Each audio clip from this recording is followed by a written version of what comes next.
Welcome to Revenue Rehab, your one-stop destination for collective solutions to the biggest challenges faced by marketing leaders today. Now head on over to the couch, make yourself comfortable, and get ready to change the way you approach revenue. Leading your recovery is modern marketer, author, speaker, and chief operating officer at Tegrita, Brandi Starr.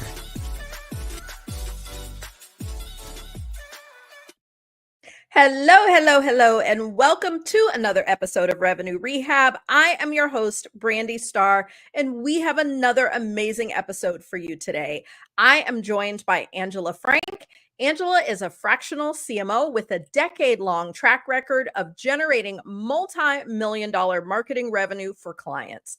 She is the founder of the Growth Directive, a marketing consultancy helping brands create sustainable marketing programs. Her new book, Your Marketing Ecosystem, How Brands Can Market Less and Sell More, helps business owners, founders, and corporate leaders create straightforward and profitable marketing strategies. Angela also hosts the Growth Pod podcast, where she shares actionable tips to help you build a profitable brand you love. Angela, welcome to Revenue Rehab. Your session begins now. Brandi, thank you so much for having me. I'm very excited to be here. Yes, I am excited to talk to you. I know you have done some amazing things in your career, but before we jump into our topic, I like to break the ice with a little woo-saw moments that I call buzzword banishment. So tell me, what industry buzzword would you like to get rid of forever? Well, mine is actually a statement, and it's incremental to the business. I think that if you are creating a marketing strategy that's growing your brand, you shouldn't be worried about incremental growth. You should be looking for those huge unlocks in your marketing that can take you to the next level. Nothing really should be incremental, little tiny improvements. I was going to say, yeah, being a consultant, I definitely have heard that quite often. And I think the spirit of it is kind of in the right place. It is that going back to the you can't boil the ocean, like we got to start somewhere and focus somewhere. But I do agree with your perspective that, small changes can lead to big results. Like, just because the changes are incremental doesn't mean the growth has to be. So I love that. And I think that is a perfect segue into our topic. So now that we've gotten that off our chest, tell me, what brings you to Revenue Rehab today? Well, what brings me here is to share how brands can use a marketing ecosystem to grow from 7 figures to 8 figures and beyond.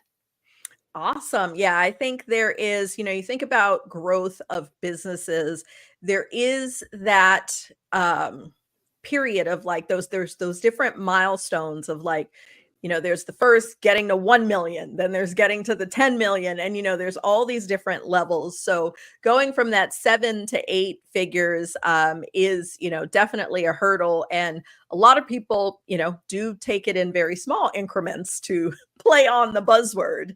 And I believe in setting intentions. It gives us focus, it gives us purpose, and it also lets our audience know what they should expect from our conversation today. And so, what's your best hope for our talk today? What would you like people to take away from, hearing our discussion? Yeah, if I could sum it up in one word, it would be ease. And bringing that not only into your life, that's my personal mantra whenever I'm trying to find some quiet in my life, but I think you can bring it into your business and your marketing as well. And we'll dive a little bit deeper into that in our conversation today. Awesome. I love that, summarizing it in one word, and ease. It definitely gives me that Zen feel, which we don't often feel in business. So I want to start by just setting the stage. I know that you've had a lot of wins in your career, one of which we had chatted about briefly in the past, and that was where you took a B2B company that was in the event space. You took control of their marketing strategy, and you took them to that 8 figures in new pipeline in just over 12 months. So not at all incremental. So tell us the story. Tell us, what was going on in the company when you were brought in? What were you brought in to do? What did you do? I'm going to give you the floor to kind of lay the foundation of what you accomplished, and then we can dig into some of the specifics. Yeah, so you hit the nail on the head. The company is in the B2B event space. Specifically, they do virtual events. So if you're trying to host a corporate Christmas party, but you have a dispersed team, they offer a solution for everyone to come together and celebrate, not only during holidays, but for client engagement as well. So you have kind of two sides to that coin. They're they're not really a problem. Their opportunity was that they were really a sales-driven organization when I came in, which was great because everything we did from the marketing side had really strong sales support, which is why we were really able to grow so much pipeline in 12 months. But what I was able to do on the marketing side is create a marketing ecosystem, essentially creating a strategy that combines all of their marketing efforts. We also launched several new channels, and we can get into that. But the TLDR on the growth is setting up a way where your email is laddering up to your website, is laddering up to your paid ads. Everything is creating this really cohesive experience with your brand where people are feeling supported that entire way through their journey. And then once somebody was a qualified lead, we were able to hand it off to that really strong sales team. I love it. And I want you to elaborate first a little bit on ecosystem, because this is one of those words that I think has been banished probably a couple times on Revenue Rehab. And not because it's not a good word, but mainly because so many people use it so differently. And it doesn't, always resonate because it's like, well, what do you mean by it? So my first question is, tell me a little bit more. I think you hinted at it, but tell me a bit more around what it means for you to create a marketing ecosystem. 100%. I think this term is widely misused. So I'll talk about that and then we'll move into what I'm meaning to kind of orient ourselves for the conversation. But I've heard a lot of people use ecosystem as, oh, then they come into my ecosystem and we're able to nurture them this way. And they use it as a broad term for anytime somebody interacts with the brand. When I'm using the term marketing ecosystem, what I mean is we're thinking of our marketing almost like a living organism, and we're trying to see how we can continue to grow and evolve what we're doing and connect everything together so that experience is super seamless. One of the blind spots that I've seen with CMOs that I've worked with previously is that they've come up through their very narrow lane of marketing. Maybe they're very used to demand generation, running paid ads, and so that's what they're most familiar with. Or maybe they came up through organic marketing and SEO, so that's what they're most familiar with. But they lack the understanding of how other channels interact with their own, and they don't really get how to maximize the performance of a marketing department unless they've had this cohesive experience of creating a strategy like a marketing ecosystem. So when we're creating a marketing ecosystem, it really just means we're making sure that we have a cohesive goal for the brand and we're using consistent tone of voice through everything. So there's no surprises when somebody's interacting with the brand, when they're going from your Instagram to your website. Are you using the same colors and language? And is that a really cohesive experience? If someone's coming from a paid ad and signing up for your email list for a free download, and then they're doing more research on your YouTube channel, is everything really laddering up to providing the information that the prospect or the repeat customer needs to make that next purchase with you? Or are there gaps? And that's where I come in. I identify those gaps, show how we can create a stronger ecosystem, connect everything together, and make sure that everything's laddering up to creating that trust with the prospect and turning them into a customer. Awesome. And you've got, I think probably the hardest part of being a podcast host is my guests say such interesting things and my brain starts to really wander and I always got to bring it back. Because I do agree wholeheartedly with what you're saying. And I think the thing that leads to a lot of this challenge is we have so many specialized marketers that everybody has their responsibility. Like if we think about the marketing manager level, it's usually a marketing manager of this thing. And so they all are operating, in these, like they're a team, but they're operating in silos. And that, I think, is where you see a lot of those disconnects because, there's not really anyone that is looking, you think about like a website, there's a UX person who, when you're redesigning a website, that there's someone whose role is to make sure that this user experience across the site is consistent and all these sorts of things. We don't really have that from a marketing perspective in, I'd say, most organizations, where it's actually someone's responsibility to figure out how do all the pieces fit together. Have you seen the same things in the companies that you work with? 100%. In fact, I've even seen very extreme situations where there's a front end website, your marketing website, and there's also this back end or logged in website where someone is now signed in and going through that purchase process. And those two situations are owned by different teams that do not communicate. And so if you're doing an onboarding flow change, that's going to heavily impact your conversion rates. And so if this team who's doing all this down funnel testing is not working with the marketing team, then the marketing team isn't knowing why the conversion rates are dropping off. If they're running a test and you're not working together and communicating, it can become very extreme. Yeah, it's funny you bring that up. I literally just gave feedback to a client. They had me review a campaign for them and provide input. And it was like the website looks like one company, and that was like their freshest version of their brand.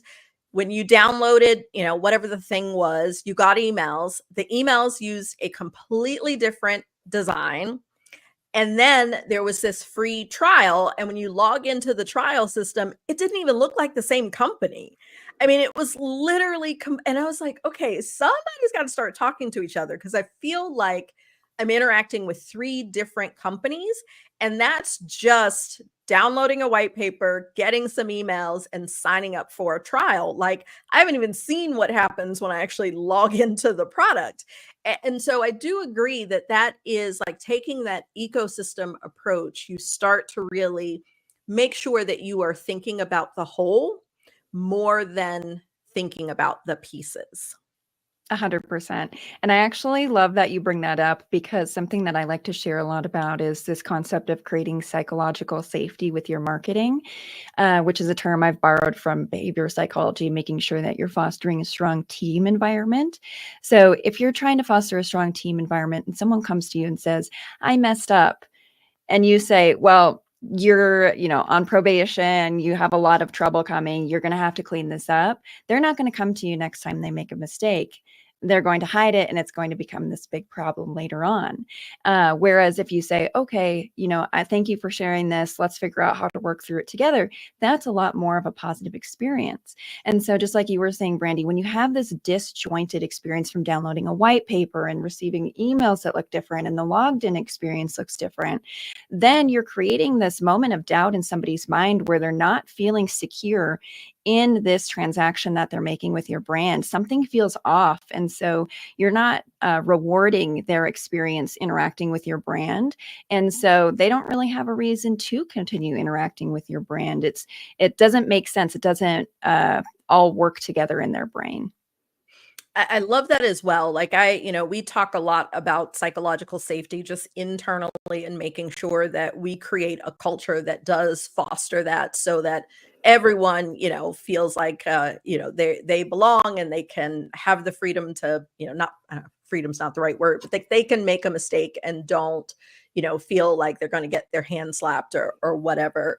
I do want to shift gears just a little bit, because I just had a thought as you were talking. So I mentioned how on the website, there's usually a person who's accountable for, UI, UX. Where do you think this role of looking at the whole ecosystem, where does that sit? Like, whose job is that? Is that something the CMO should be leaning into? Is that too high up? Is this like a manager level position that should exist that we don't have? Like, how do we make sure? Because I feel like a lot of people, where it is kind of like, not my job. Like, I don't have the visibility, I don't have the authority, whatever it is. And I'm sitting here thinking about how you solve this. Where do you feel like that lives? I think it lives at every level of the marketing or revenue organization, including the SDR or sales development representative function, really giving everybody the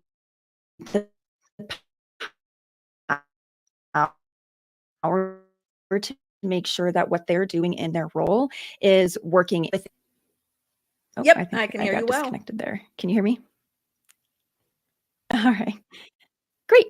So making sure that everything that everyone is doing in your org is working within the broader context of the ecosystem. Of course, there needs to be ownership at the manager, director, VP, CMO level, whatever you have in your organization, somebody who is holding the team accountable.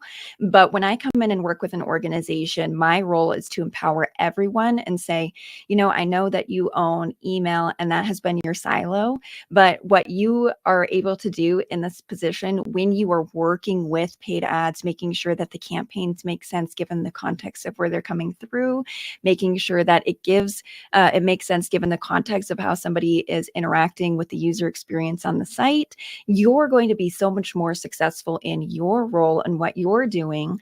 And so I really try to give everyone the tools that they need and empower them to use them to create this ecosystem at every level of the organization. I like that. And I do think, yeah, I think where it starts at the top in setting the stage of what this ecosystem should look like and how the pieces should fit together. And then everybody takes that accountability to make sure that their component of it is aligned. So I want to jump back because went down a different direction of some really important things, but I want to get to this $1 billion. So I know you talked about that there were some new channels that you implemented.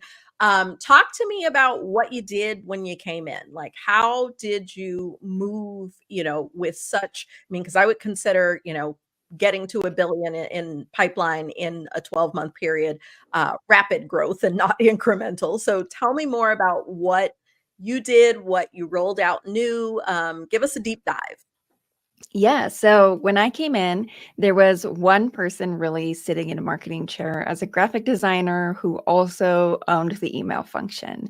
And so my first order of business was to chat with her, see how things were going, and get up to speed as far as everything that was going in marketing, as well as working hand in hand with the founder to get the same information, sort of a fact finding mission, if you will.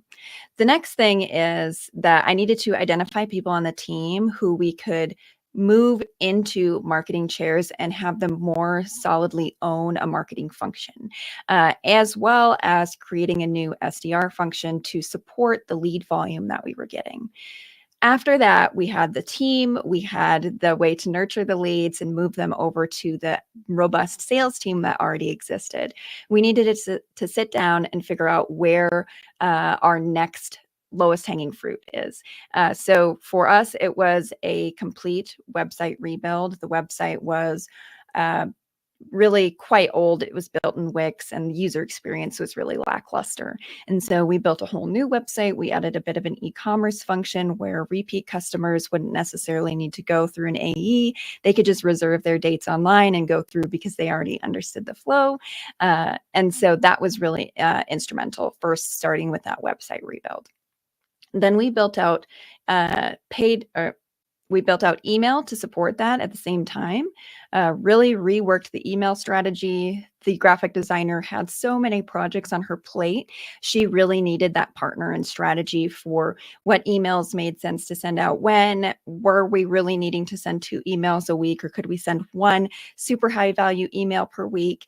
And we played around a lot with that to improve the email function that already existed. Then we built out paid ads and organic social as 2 entirely new channels. And the organic social piece, one, of course, was to bring in some organic traffic, but 2, to create to create an improved community experience. So when people were doing their virtual events, it was really fun for them to share on social, and we could share back. And it really created this improved community experience, which led to repeat customers ordering at a higher frequency than they were before. And then that paid ads, of course, was prospecting. We were trying to find new people and bring them in and qualify them with the SDR and then hand them off to the sales team. And all of that together was really how we were able to create that 8-figure pipeline in less than 12 months. I love that. And you, I mean, our approach in general sounds very aligned in, sort of starting with that public facing, like what, the website is always what people interact with most. It's kind of the home of the business, so to speak. And so I do agree that you've got to get that right. And yeah, like when we're getting to 8 figures and you're still using Wix, like Yeah. it's great when you're, a startup and you need to get something done fast and you don't have a web team and those sorts of things. But yeah, there is a point there. And I also love the fact that in redoing the website, you implemented that thought process that you talked about around the ecosystem and the customer experience and being able to add that self-service component, because that just, it's sort of like how PLG is a big motion. Like that's just, allowing people to just hand you money there. Yeah. So that's a good one. And then the fact that email was your next step before paid and organic is definitely speaking to my heart, because that is what we are constantly preaching from the rooftops. Middle of the funnel is our focus, and being able to figure out that once we get people to us, how do we get them qualified and ready to talk to sales? So I'd love to hear you dig in more around your strategy there and why you chose to focus there first before trying to drive more people to you through that paid and organic. Yeah, I love email, especially if a brand is already utilizing it, like this B2B business was. I've had amazing wins, like launching just a 3 email abandoned cart sequence that started generating an extra 6 figures for a brand. And so it's always that next thing that I look to. Great, we have the website set up. How are we going to nurture people during the sales process, keep them warm? And that's always email for me. And so this brand was already utilizing email. And what we were able to do is create a new welcome sequence. There was no welcome sequence previously. They just went right into the flow, the regular newsletter cadence. And so by welcoming people, warming them up to the offerings, and encouraging people to get with our SDR right away, we were able to turn people who were lurkers into people who are now actively taking that next step. In addition to that, we created a booking flow once somebody has become a customer. There's a lot of questions that they have that still may need to be answered. And so we went through the whole process, like, thank you for reserving. We appreciate your business, of course. And then here's what's going to happen next. Within the next 7 days, your account rep will reach out and they will confirm these details. 7 days before your event, you need to confirm the guest list, and this is how you're going to do that, and really just create clarity around that process. And then finally, we created a offboarding thank you welcome sequence that actually was disguised as like a re-engagement sequence right after somebody was done with their event. They're at peak excitement. They had an excellent time. And so why not capitalize on that and encourage somebody to book again at that point? So again, we shared some assets from their event that we were able to auto-populate into the email, and then thank them, and then give them the next step for repeat purchase, which was all of those steps added incremental business for this brand, which was great.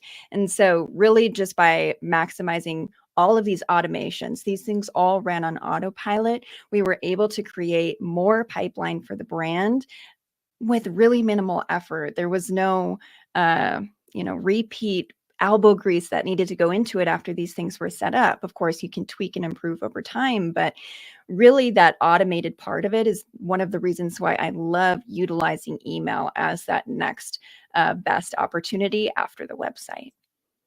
Yeah, and I agree completely. And I think one of the things that you hit on that is so critical to getting email right, or really the two things, was you talked about a lot of personalization and not just who they are, or what company they're with, but personalization in that I know that you are at this phase of your relationship with us, whether it's, they've scheduled and hasn't happened, or, potential repeat. So it's like using their journey as a personalization method, and also taking the time to really think through that journey. Some people call them moments of truth or there's all sorts of buzzwords around, those different moments in the process. But what do they need at that moment? How do we make this a more seamless and enjoyable experience in a way that is keeping them engaged? And from what it sounds like, that the push for additional purchase and revenue was subtle in a way that it wasn't a buy my stuff, buy more stuff, buy some more stuff again, but more like just really being helpful and valuable. Is that a correct assessment?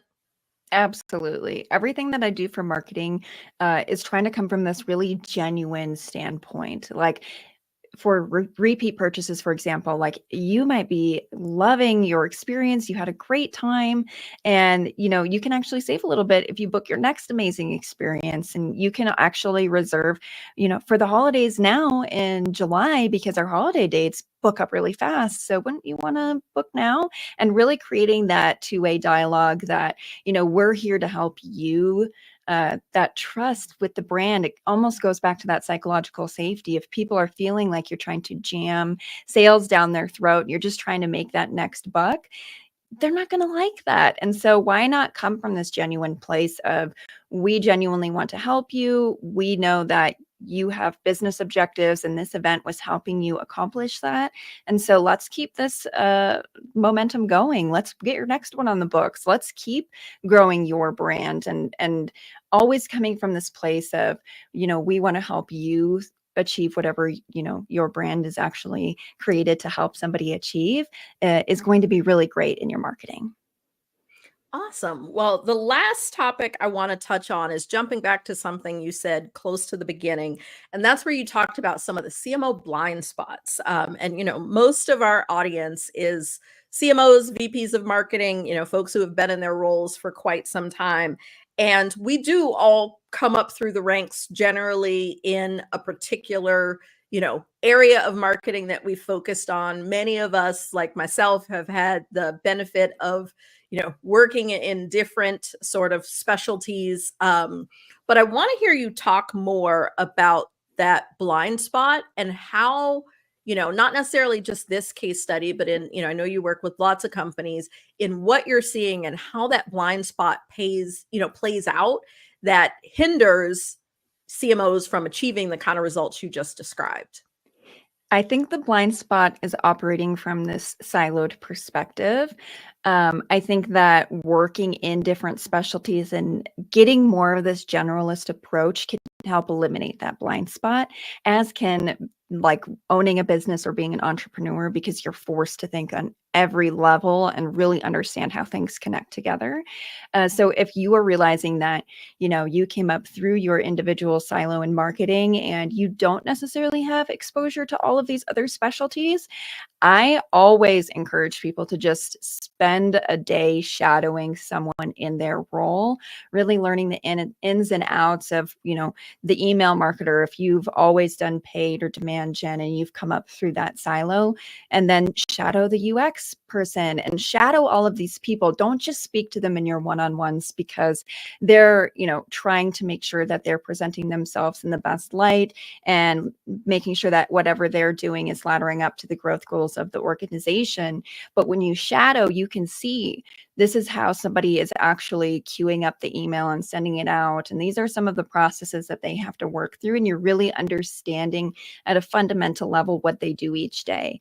And this is going to help you understand the opportunities now for creating that ecosystem. Oh, I noticed that, like, in your email flows, we don't necessarily have a follow-up flow for somebody who downloads this white paper. What are your thoughts around that? And opening that dialogue and creating those opportunities for your team to collaborate on a more fundamental basis, I think is the key way to eliminate the blind spot. And we already talked a little bit about how blind spots can negatively impact the organization, really just creating that lackluster customer experience, which is harming your conversion rates ultimately is the too long didn't read the TLDR on that. So by connecting everything together, you're going to create that revenue growth for your brand. And by shadowing people in your department at every level, you're going to really understand those opportunities that you didn't see before. Yeah, and I agree completely. And I know, as you know, since I've been in consulting, as I've worked with different heads of marketing, I have strongly encouraged them to lean in and kind of dip their toe into the weeds here and there so that they understand what's possible. I can remember way back when I was doing Eloqua implementations, there was a portion of the training that I always, strongly recommended that the CMO attend, where we were going over the high level what's possible. And it's like, I know you don't need to devote 2 days to learning the ins and outs of where to click, where to drag, but it is really important in having those conversations and even being able to communicate to other teams, because understanding what's possible in email should help inform what's being collected and how things are being passed from the demand gen perspective, and what gets passed down to sales. And so there's a lot that can be learned there. So I love your advice of whether it's shadowing or really just getting your hands in there. But I agree, it is so important for those to really understand what the people on your team actually do so that you're driving the strategy in an effective way. And so, Angela, talking about our challenges is just the first step, and nothing changes if nothing changes. And so, in traditional therapy, the therapist will give the client some homework. But here at Revenue Rehab, we like to flip that on its head and ask you to give us some homework. So, for those that are listening, if they are chomping at the bit to get that 8 figures in pipeline and to really figure out how to create this marketing ecosystem that's going to pull together all the channels and their team, where do they start? What's the one thing? What's the first step that you feel they should take? The first step is always creating a goal for your brand. And I don't mean, we want to be making 8 figures by next year. That's great and very important. But your brand exists for a reason. It may be to improve somebody's health, improve their mental well-being. And you need to create one sentence that communicates this to your entire team. And when you do this, now your team knows what type of information we're trying to share in our marketing. So if you sell a toothbrush, your goal might be to improve the teeth of everyone in the world or something like that. One sentence, improve, let's say, oral care for the world. Now your marketing team knows, okay, great. So we can send out teeth brushing tips. We can send out tips for just improving your, maybe if you have smelly breath, how to work through that. And all of this stuff really ladders up to that one sentence. That is where you start. And now you bring that into your entire ecosystem. Make sure it's on your website. Make sure it's in all of your marketing, but you start there. Awesome. I love that. And, sometimes it is the simplest things. Like most brands, they have a brand guide and it has messaging and this and that and the other thing. But being able to boil that down to one sentence, I do think is so important. And I think it's a good exercise to revisit periodically as well, because it can evolve over time in terms of who you're trying to be, what you're trying to solve. Absolutely. Well, Angela, I have enjoyed our discussion, but that's our time for today. But before we go, tell our audience how they can connect with you, do the shameless plug for the Growth Directive. Tell us about the podcast. This is your opportunity to share. Yeah, if you enjoyed this conversation, then you'll enjoy the conversations that I have just like it on my podcast, The Growth Pod, where we share actionable tips for you to create that next growth unlock in your business. Awesome. I absolutely love it. Well, thanks so much for joining me. We will make sure to link to both your company and the podcast in the show notes. So, wherever you are listening or watching this podcast, check the show notes so that you can connect with Angela. So, Angela, thanks again for joining me. Thank you, Brandi. I really enjoyed our conversation today. And thanks, everyone. I hope you have enjoyed my conversation. I can't believe we're at the end. Until next time, bye-bye.